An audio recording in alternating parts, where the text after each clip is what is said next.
جو جگہ وقف ہوتی ہے اس کی دو قسمیں ہیں. ایک تو یہ ہے کہ وہ جگہ عین مسجد کے لیے وقف ہوتی ہے، عین مسجد جہاں لوگ نمازیں پڑھتے ہیں، اور ایک یہ ہے کہ ضروریات مسجد کے لیے جگہ وقف کی جاتی ہے، وہ عین مسجد میں شامل نہیں ہوتی.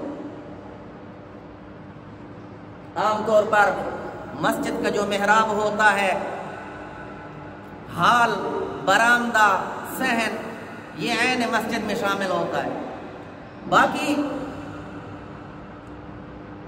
باقی جو جگہیں ہیں وہ ضروریات مسجد کے لیے، مثلا امام صاحب کا حجرہ ہے، یہ مسجد میں شامل نہیں.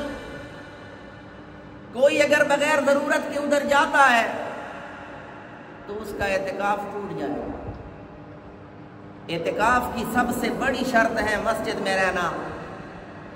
بغیر ضرورت کے، بغیر شرعی یا طبعی ضرورت کے کوئی ایک منٹ کے لیے بھی اگر باہر نکلے گا، امام ابو حنیفہ رحمۃ اللہ علیہ کے نزدیک اس کا اعتکاف ٹوٹ جائے گا.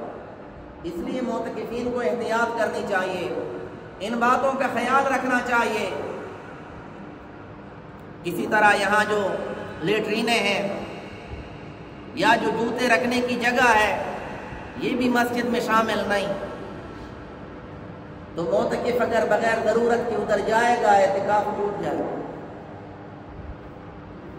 تو حدود مسجد کا خیال رکھنا چاہیے. جو وضو خانہ ہوتا ہے وہ عام طور پر یہ بھی عین مسجد سے خارج ہوتا ہے.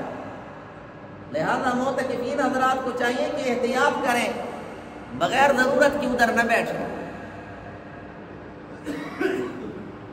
معتکف کے لیے چونکہ مسجد میں کھانا پینا سونا جائز ہے، لیکن بہتر یہ ہے کہ کھانا کھاتے وقت دسترخوان وغیرہ بچھا لیں تاکہ مسجد گندی نہ ہو.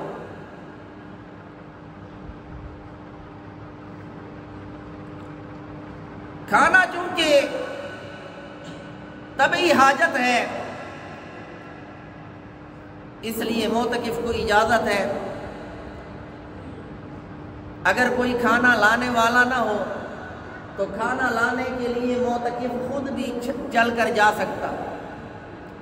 یا کسی کی ڈیوٹی تو لگائی ہے لیکن وہ لیٹ ہو جائے تو معتکف خود جا کر اپنا کھانا لا سکتا ہے، لیکن بغیر ضرورت کے راستے میں ٹھہرے نہیں.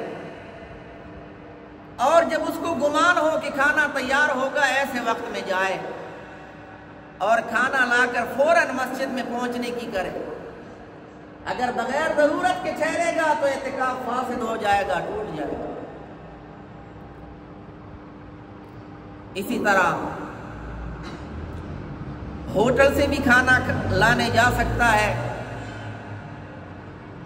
لیکن وہاں بیٹھ کر کھا نہیں سکتا. کھانا لے کر کھانے کے لیے مسجد میں آئے.